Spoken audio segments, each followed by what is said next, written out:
Eu queria meditar um pouquinho na palavra de Deus com você. E nós começamos a fazer uma série de sermões, uma série de palavras, baseados numa passagem do Sermão do Monte, Sermão da Montanha. E eu queria continuar.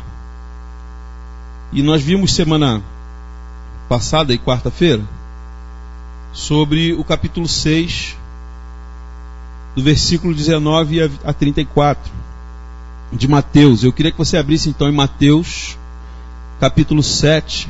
Deixe sua Bíblia aberta aí, a gente já vai ler já a passagem.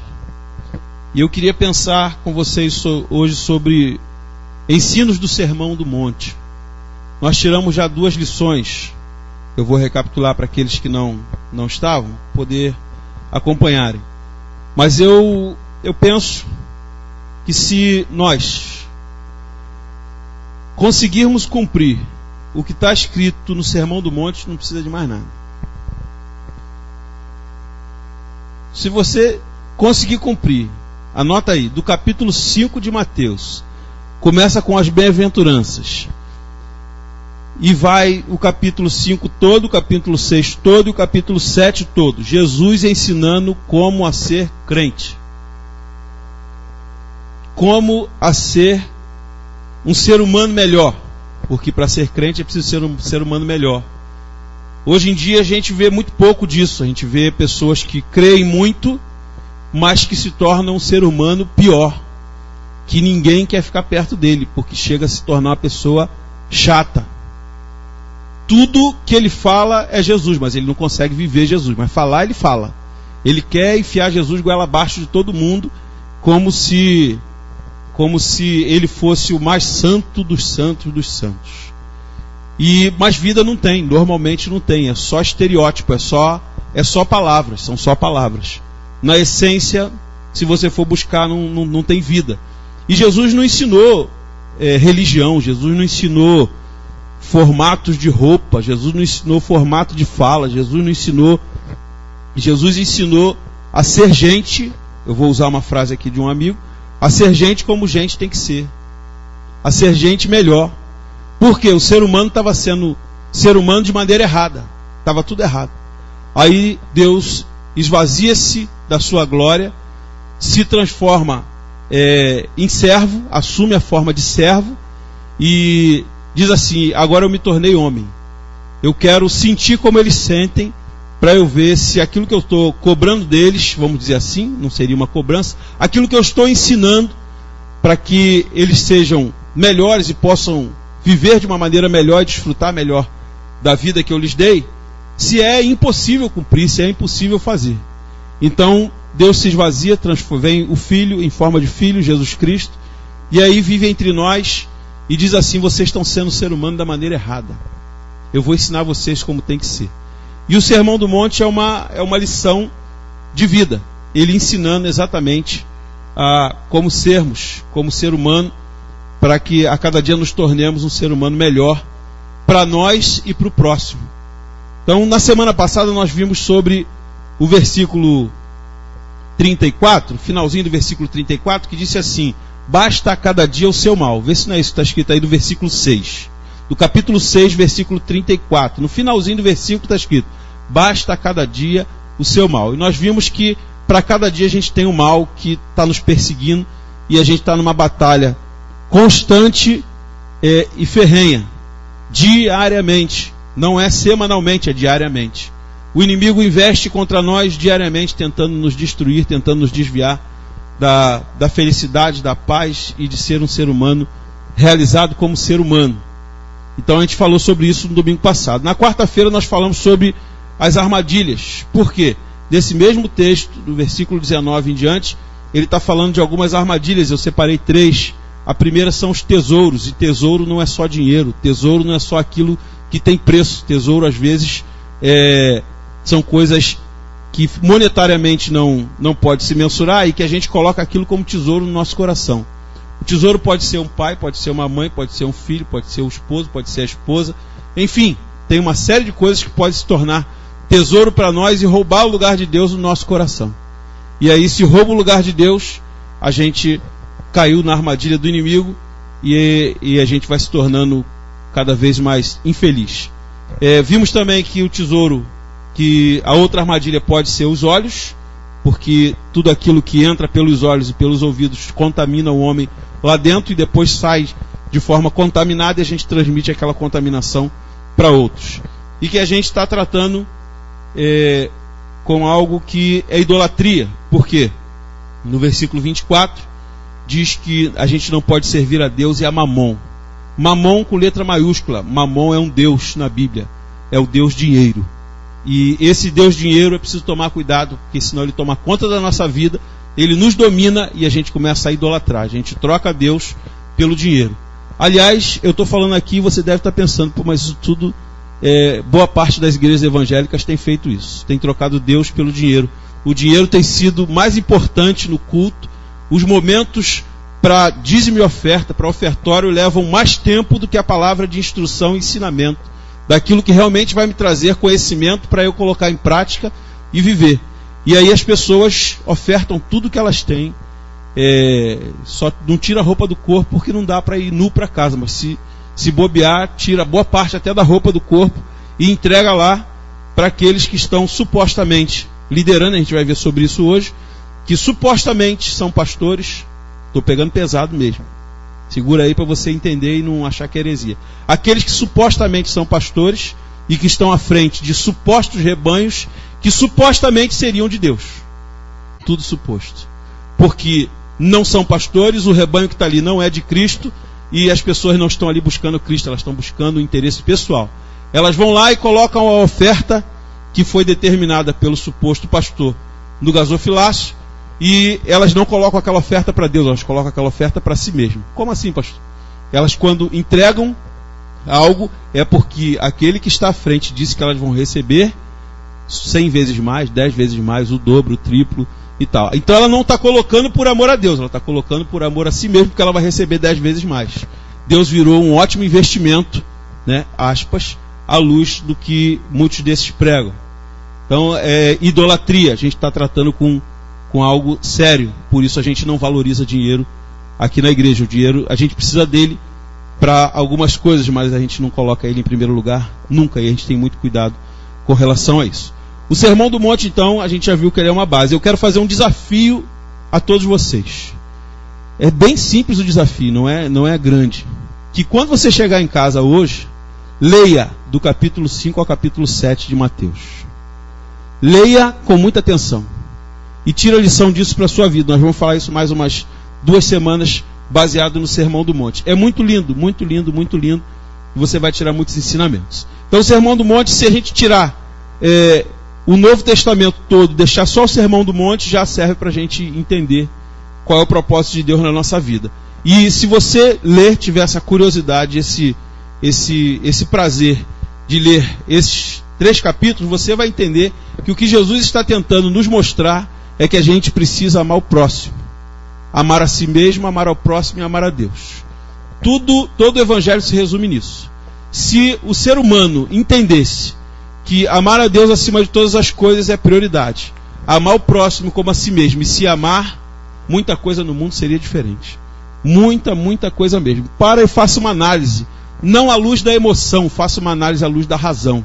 E veja se os ensinamentos aqui não são ensinamentos que vão trazer riqueza para a sua vida como ser humano. No versículo 24, lá do capítulo 7, vamos ler o capítulo, a parte toda. Vamos ler o capítulo 7 do versículo 15 em diante, até o 24.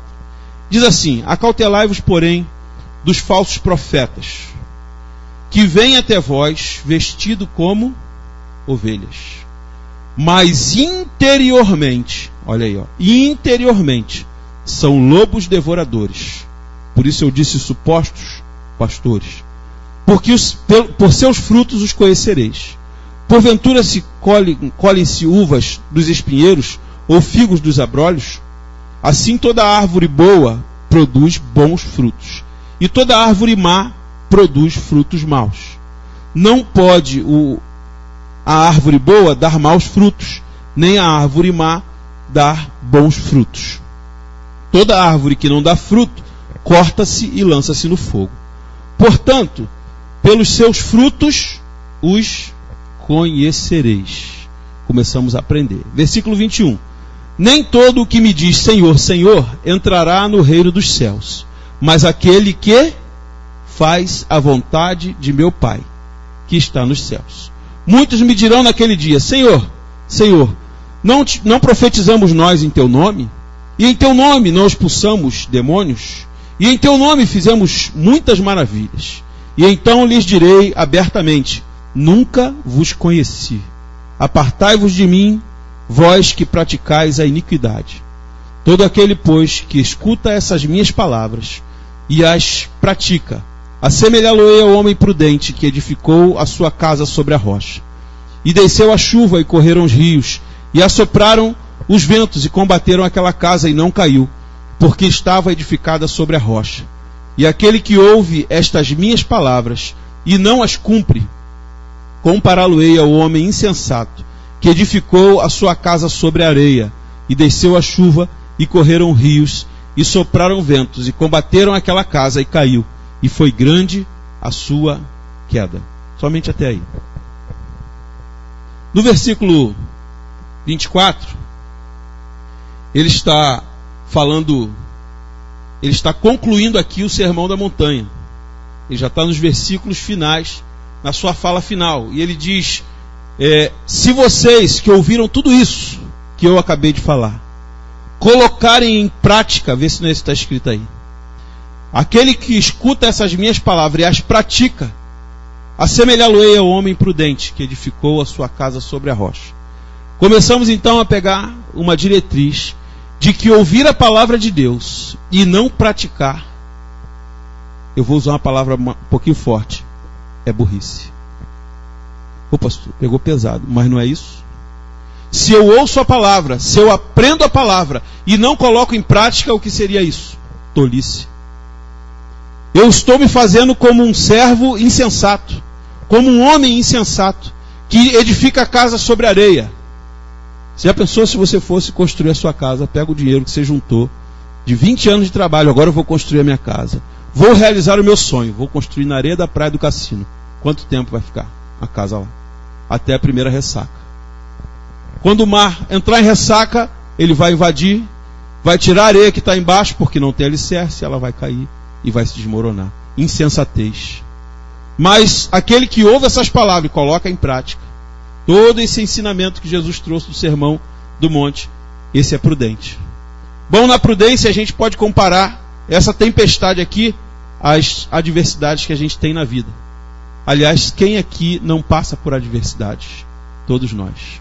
Agora, quando você está colocando a palavra de Deus em prática, a adversidade como tempestade, vamos compará-la como uma tempestade, ela vem sobre a sua vida, porque vem sobre a vida de todos nós, mais cedo ou mais tarde. A gente atravessa por momentos difíceis em várias áreas de nossa vida. Quando essa tempestade vem e você está praticando a palavra, o que vai acontecer? Ela vem, vai dar com ímpeto na casa, vê se não é isso que está escrito lá. Desceu a chuva, versículo 25, desceu a chuva e correram rios, e sopraram ventos, e combateram aquela casa, mas não caiu, porque estava edificada sobre a rocha. O alicerce sobre a rocha é muito mais seguro. O alicerce sobre a rocha não cai facilmente. A tempestade vem, mas a casa não foi derrubada. Essa casa que a gente está falando aqui, vamos transferir para a nossa vida espiritual. A nossa casa espiritual, o que ele está falando aqui, é a palavra de Deus que precisa ser colocada em prática. Ouvir e não colocar em prática é pior do que não ouvir. Era preferível não ter ouvido, pelo menos eu não teria conhecido a verdade. Nos momentos mais difíceis da vida, a prática da palavra, a palavra sendo colocada em prática, vai te ajudar a atravessar os momentos mais agudos de dores que chegam à nossa vida, ele vai te ajudar a atravessar. Agora, se você não pratica a palavra, é bem provável que fique pelo caminho. É bem provável que seja mais um naquele censo do IBGE. 5,5 milhões aproximadamente de brasileiros que não conseguem mais participar de uma igreja, que estão fora, não conseguem mais congregar. Isso sem contar os outros milhões que já se afastaram até de Deus e não querem mais saber nem de Deus, muito menos de igreja. Aliás, não querer saber de igreja não é difícil devido a como está a igreja atualmente. Ler e não praticar, ler, conhecer e não praticar, você pode ficar pelo caminho. Mas eu quero atentar, ontem à noite a gente estava conversando com um grupo e a gente falou sobre discernimento, a gente vai chegar lá. Eu quero atentar para o versículo 15, eu queria que vocês me acompanhassem aí, do mesmo capítulo 7. Acautelai-vos, porém, dos falsos profetas, que vêm até vós vestidos de ovelha, mas interiormente são lobos devoradores. Lobos devoradores. O devorador faz o que mesmo? Matar, roubar e destruir. Eles são comparados ao diabo, que é o devorador, ou um dos devoradores. Todo devorador procede dele, vamos dizer assim. Eles são comparados a isso, lobos devoradores. As finanças das pessoas são devoradas. Por quê? Porque elas são enganadas. Elas são enganadas para colocar aquilo, eu estou citando finanças de novo, porque é o foco da igreja moderna, é dinheiro, é finanças, é ou não é? E aí elas são enganadas, que para receber tem que dar para Deus, e o devorador, que é o lobo, que está escrito aqui, vai devorando todas as suas finanças. Quantas pessoas talvez você conhece, que já entregou tudo que tinha, sob a promessa de que receberia o dobro, o triplo, ou 100 vezes mais, ou seja lá, qual for a palavra desses que se intitulam profetas de Deus, e hoje estão na miséria, perderam tudo, e não receberam nada, porque a promessa não foi feita por Deus, a promessa foi feita por um homem que nem de Deus é, que nem parte com Deus tem. Por que eu sei que ele não tem parte com Deus? Porque lá na frente Deus está falando que não conhece ele, que desconhece a existência dele. Apartai-vos de mim, vós que praticais a iniquidade. Portanto, a igreja precisa estar ligada. Por que é que isso acontece? E alguns, que até têm sinceridade de coração, acabam entrando por esse caminho, porque estão enganados. Estão enganados por quê? Porque não tem discernimento. Bom, a gente começa a discernir alguma coisa aqui no versículo 20, ele diz: portanto, pelos seus frutos conhecereis. Como é que a gente conhece a árvore? Pelo fruto. Não dá para conhecer uma árvore exatamente enquanto ela não gera o seu fruto. Agora, se o fruto está sendo gerado, eu sei de que é aquela árvore. Aliás, aqui em Rio Grande eu até agora achei uma só. Tem uma árvore com fruto que eu amo demais, que eu gosto muito, e que não é comum no sul. Amora. Quem já viu um pé de amora aqui? Tem? Eu ainda não tinha visto. Tem um na Colombo, aqui na rua. No outro dia começou a chover, no dia daquele temporal, né? Deixa eu abrir um parênteses aqui. E eu estava embaixo daquele pé de amora. E quando eu olhei para cima, todo pretinho, eu comi muita amora. Que chuva abençoada. E eu fiquei a chuva caindo e eu só comendo amora ali. Acho que estavam ao meu alcance. Eu tirei. Tem uma ali na rua. Eu conheci o fruto. Eu pude comer porque eu sabia que era o fruto conhecido. Era o fruto saudável, o fruto agradável. Agora, se eu não conhecesse, se aquele fruto que tivesse ali fosse um fruto ruim, e eu conhecesse, eu tivesse discernimento, eu conhecesse aquele fruto, eu não iria comer. Então, a gente começa a chegar numa linha que esses falsos profetas só estão atuando para aqueles que não têm discernimento. Se você não tem discernimento, facilmente será levado pelas doutrinas daquilo que quem quer que seja fale. Pastor, como é que eu conheço o fruto? Para conhecer o fruto é preciso identificá-lo. Para identificá-lo é preciso ter discernimento.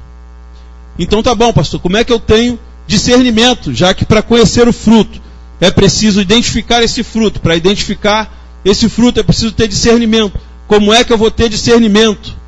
Bom, tem duas formas na qual o discernimento pode ser alcançado. Primeira delas, 1 Coríntios, capítulo 12.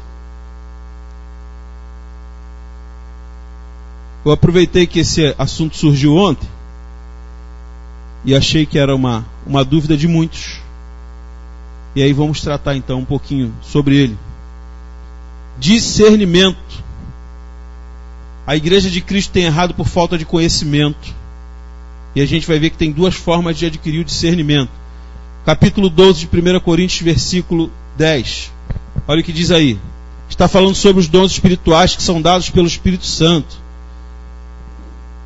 Vou ler o 9 só para você entender o contexto. E a outro pelo Espírito a fé, e a outro pelo Espírito os dons de curar, e a outro a operação de maravilhas, e a outro a profecia, e a outro o dom de discernir os espíritos, e a outro a variedade de línguas, e a outro a interpretação das línguas. E ele aí continua. Que espíritos são esses? A gente tem aprendido na igreja evangélica atual. Vamos fazer o culto de oração, não, culto de libertação, oração e libertação. Aí marca o dia, estou repetindo as palavras de um amigo meu, marca o dia e a hora no qual aquela pessoa vai ser liberta. Que dia é? Normalmente é durante a semana às 3 da tarde, ou terça, ou sexta, ou quinta. Aí marca ali, aí naquele dia ocorre a libertação. Nós vamos orar e aqui os demônios vão se manifestar e a gente vai expulsá-los em nome de Jesus. Aí chama-se aquelas pessoas que supostamente estão ali endemoniadas, ou às vezes até estão, e aí a gente acha que discernimento de espírito é saber se aquela entidade que está ali tem um nome tal, ou o nome tal, ou o nome tal. Não, não é esse aqui. Não, pastor, não. Mas eu sempre aprendi assim, mas não é isso. Teologicamente não é isso. Teologicamente o que é? Eu estou falando daqui da frente, e você está entendendo aí que o que eu estou falando vem de Deus, ou se não vem de Deus. Se o que eu estou falando aqui procede da palavra, é coerente, e eu estou transmitindo a palavra cristalina como Deus me deu, ou se eu estou manipulando a palavra, porque eu sou um ser caído. Você também. Não sei se você sabia disso, mas todo ser humano é um ser caído. E porque somos caídos, somos falhos. E porque somos falhos, essa palavra pode entrar em mim, quando eu leio palavra de Deus. Mas ela pode sair de mim, não mais palavra de Deus. Se eu não estiver ligado, alinhado com aquele que quer transmitir a mensagem, ela pode entrar em mim, palavra de Deus, e dentro de mim ela ter uma distorção e chegar até você, não mais palavra de Deus. Isso tem acontecido com muita frequência. Por quê? Porque aquele que está transmitindo a palavra de Deus, muitas vezes não é profeta de Deus. É como diz aqui, está vestido de ovelha, mas são lobos devoradores. Então a palavra que sai dele, vai sair palavra de Deus? Não vai sair palavra de Deus. Vai sair palavra de homem. Vai sair palavra de quem quer que seja, menos a palavra de Deus. E aí ela chega até aquele que está ouvindo, não mais palavra de Deus, ela chega distorcida. Ela chega lá com certos interesses. Ela chega lá com a tendência de manipular as pessoas. Para quê? Para aquilo que aqueles que estão liderando interessam. E aí eles vão conduzindo multidões. E olha que não é pouca gente não. É muita gente. Você está entendendo? Amém ou não amém? E eles vão conduzindo multidões da forma que eles querem. E aí eu diria que eles estão caminhando a passos largos para o abismo. Achando que estão sendo conduzidos por pastores, levantados por Deus. E na verdade, interiormente, são lobos devoradores. Por isso eu preciso pedir a Deus o dom do discernimento. Para eu não ser enganado. Para eu não ser levado por falsas doutrinas. Para eu não ser enganado por aquele que está pregando, seja quem quer que seja eu. Que tudo que eu prego aqui vocês analisem, por isso é preciso que vocês estejam lendo a Bíblia. Para saber se o que eu falo aqui é de Deus ou se não é de Deus. Pastor, mas eu aprendi que tem um tal de autoridade espiritual, que a gente não pode questionar pastor, senão uma maldição vem para a nossa vida. Isso não está escrito em lugar nenhum na Bíblia, isso é mentira. Isso é mentira daqueles poderosos que não querem ser questionados nos seus erros. Dos poderosos que não querem ser questionados nas besteiras que estão fazendo, porque não são de Deus. São falsos profetas. São lobos devoradores, manipulam a massa. E aí, quando você percebe que ele é um lobo devorador, ele entra com autoridade espiritual. E aí você tem que ficar calado, porque você não pode dizer, você está errado. Claro, não precisa dizer publicamente, né? Mas chama no canto, você está errado. Isso aí não é bíblico, não. Eles não querem ser questionados. Por quê? Porque aí a pessoa fica com medo, porque acha que se discordar, ela está pecando. E essa multidão vai sendo conduzida assim, por profetas que não são de Deus, são falsos. É o que a Bíblia está dizendo aqui. E eu não estou forçando o texto. em nada, não estou nem usando conjectura para os irmãos não acharem que a palavra não está cristalina. Existe uma outra forma, então, de eu adquirir discernimento, pastor, a não ser o dom, ou eu vou ter que esperar Deus me dar o dom para poder discernir aquilo que vem de Deus e aquilo que não vem. Não, existe outra forma. Abra sua Bíblia em Hebreus, capítulo 5. Hebreus 5.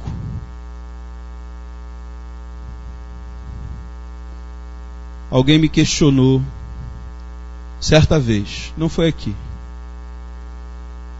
Pastor, você fica falando mal dos seus colegas pastores. Eu não estou falando mal de colega pastor. Colega pastor eu não falo mal. Eu estou falando mal daqueles que não são colegas, mas que se dizem pastores.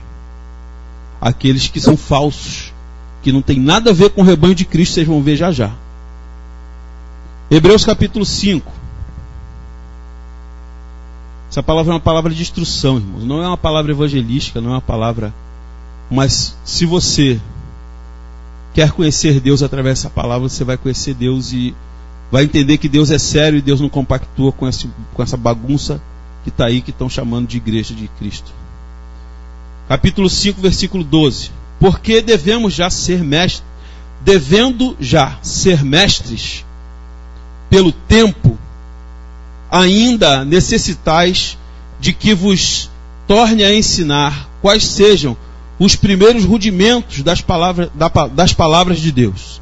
E vos haveis feito tais que necessitais de leite e não de sólido mantimento. Porque qualquer que ainda se alimenta de leite não está experimentado na palavra da justiça, porque é menino. Mas o mantimento sólido é para os perfeitos, os quais, em razão do costume, têm os sentidos exercitados para, o que está escrito na sua Bíblia? Discernir tanto o bem quanto o mal. Bom, existe a primeira forma, que é eu pedir o dom a Deus, natural. Aquele dom vem e a pessoa está falando e eu estou discernindo. O que está por trás daquilo ali? Qual é o espírito? Qual é a intenção? É esse o espírito que a Bíblia está falando. Não a entidade. Mas qual é a intenção daquele que está falando? Aonde ele quer chegar? Ele está tentando me manipular?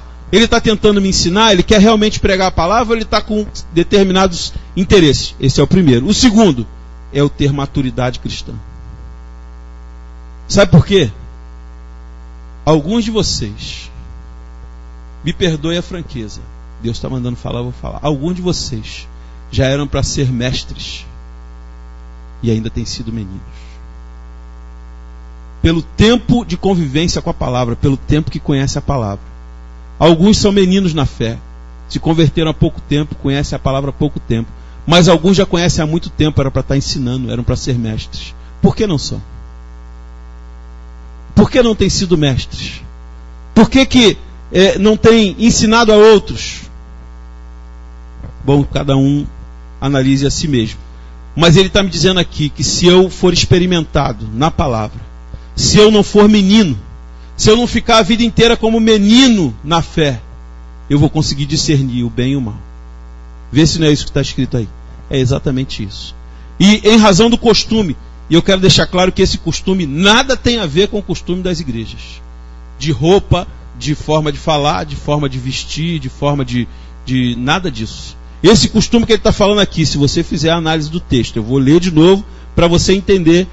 Mas o mantimento sólido é para os perfeitos, os quais, em razão do costume, têm os sentidos exercitados para discernir tanto o bem quanto o mal. Ele está se referindo nos versículos anteriores a quê? Não é a palavra de Deus?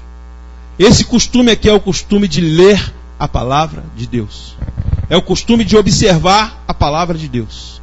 É o costume de ler, de estar com intimidade com a palavra. Então, se eu estou acostumado, se eu estou habituado com a palavra, naturalmente, eu vou me alimentar de alimento sólido. Naturalmente, esse alimento sólido vai ser para mim um discernimento, vai me dar discernimento quando alguém tentar me enganar. Eu não vou ser levado por ventos de doutrina, por quem quer que seja. Eu não vou ser manipulado por quem quer que seja. Porque se a igreja de Cristo, se aqueles que realmente buscam a Deus, buscasse alimento sólido, deixasse de ser meninos na fé, deixassem de ser crianças na fé, o evangelho seria outro nessa nação. O problema é que a gente tem preguiça. O problema é que nós somos preguiçosos. A gente não quer ler. A gente quer comer pela boca dos outros. A gente prefere ir à igreja no domingo, na quarta-feira, seja lá o dia que for, e ouvir o pastor pregar. Bom, se ele é pastor, pelo menos está se dizendo, ele deve saber o que está falando. Se ele deve saber o que está falando, então eu vou reproduzir aquilo que ele falou. Aí eu começo a reproduzir errado. Porque eu não analisei a palavra. Os crentes que eram convertidos da cidade de Bereia, se não me engano, Paulo pregava. Quem era Paulo mesmo? Era um qualquer, né? Não tinha muita expressão, né? Paulo foi o maior missionário da igreja primitiva. Foi o homem que implantou as igrejas da igreja primitiva toda. Foi o maior evangelista, eu diria, de todos os tempos. Como nós devemos a Paulo? Então a gente não está falando de qualquer um. Está falando de um catedrático em teologia, em fé, em tudo. Bom, talvez se Paulo subisse aqui para pregar, você nem analisaria, porque é Paulo. Mas aqueles servos que zelavam pela palavra de Deus em Bereia, Paulo pregava, eles chegavam em casa e iam analisar se aquilo que Paulo estava falando realmente condizia com o que Jesus tinha ensinado. Porque o que nós temos que ensinar é transmitir aquilo que Jesus ensinou. Se não for o que Jesus ensinou, meu irmão, é balela, joga fora. Ouve tudo, retende o bem e abstende-vos do mal. Aquilo que serve, pega para você. E aquilo que não serve, bota fora. É assim que a gente tem que fazer.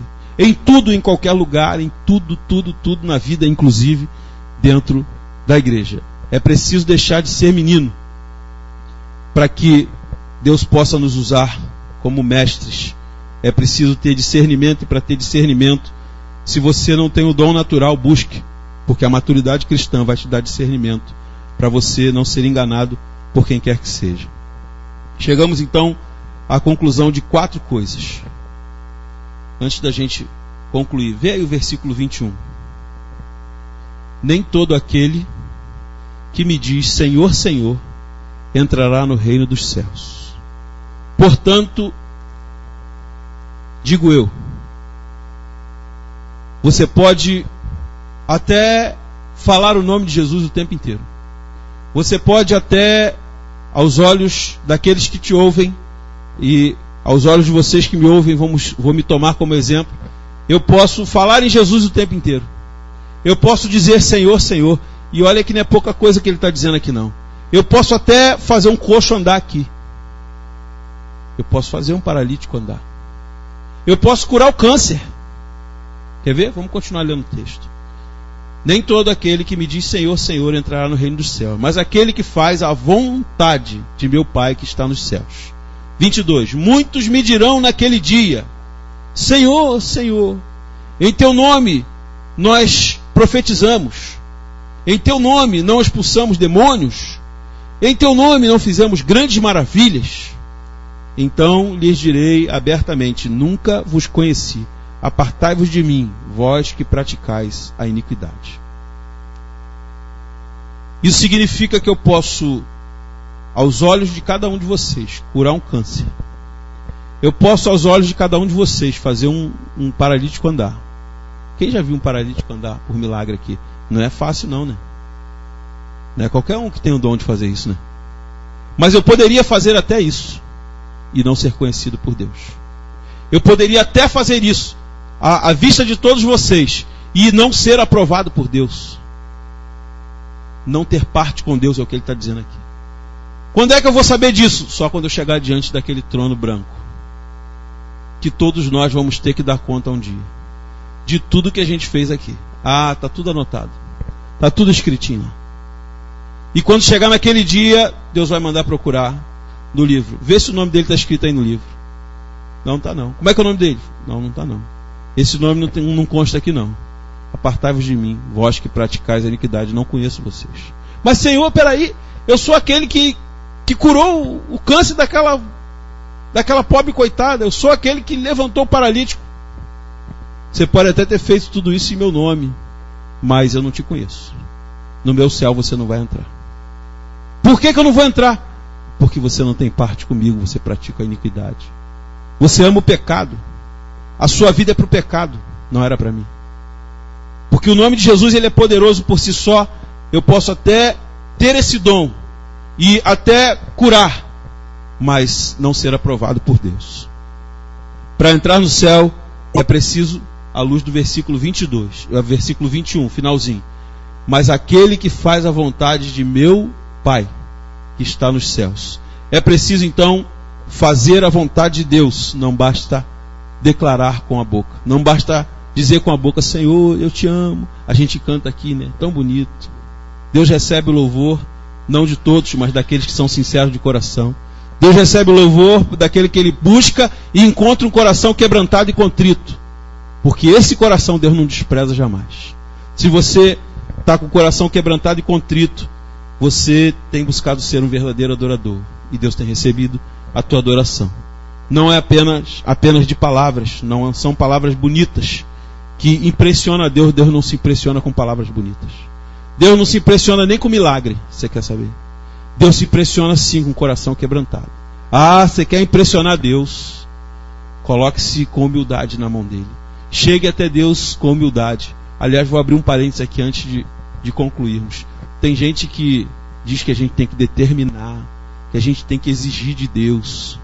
E aí, quando a pessoa vai orar, ela entra na presença de Deus, como se fosse, desculpe a expressão, mas como se fosse um cavalo dando patada para tudo que é lado. Deus, eu exijo que o Senhor me abençoe, porque toda a herança que está na tua palavra é minha. Cadê o coração quebrantado? Cadê o coração contrito? Aí vamos à oração do fariseu que ficou de pé na esquina e dizia, Senhor, eu não sou como esse pobre pecador, porque eu dou o dízimo, porque eu faço isso, porque eu faço. Deus falou assim, não estou nem aí para o teu dízimo, eu não estou preocupado com dinheiro, minha conta de luz não está atrasada e a conta de água também não vai faltar aqui no céu. Deus não está preocupado com dinheiro. Eu não sou como aquele publicano pecador. E o publicano pecador estava ali, nem levantava a cabeça para os céus. Jesus contando isso. E ele batia no peito, Senhor, dizia, Senhor, tem misericórdia de mim, miserável pecador. Aí Jesus vem e ensina para os discípulos, e está ensinando para nós hoje através da sua palavra. Qual dos dois teve a oração ouvida? Aquele que estava quebrantado e contrito. Aquele que estava ali batendo no peito, que nem conseguia levantar a cabeça para o céu para poder olhar para o céu. Ele dizia, tem misericórdia de mim. Aquele ali foi ouvido. E o outro, que parecia o bambambam, aquele ali Deus nem atentou para ele.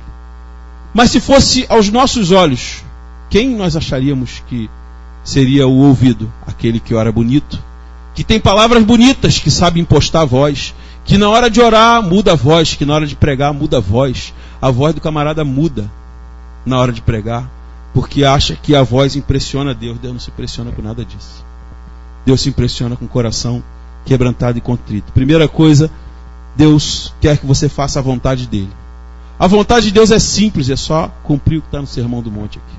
Se você conseguir amar o seu próximo, amar a Deus, e aqui tem vários preceitos no Sermão do Monte, e eu gostaria muito que você chegasse em casa e lesse. Segunda coisa, é preciso praticar a palavra. Praticar a palavra vai te ajudar a atravessar o dia mau. O dia da tempestade, ele chega na vida de todo mundo. Se não chegou na sua vida, eu não estou te amaldiçoando, hipótese alguma, mas ele vai chegar um dia. A gente passa por adversidades. Só acontece com quem está vivo. Quem já morreu está livre das adversidades. Quem morreu em Cristo, quem morreu sem Cristo está mal.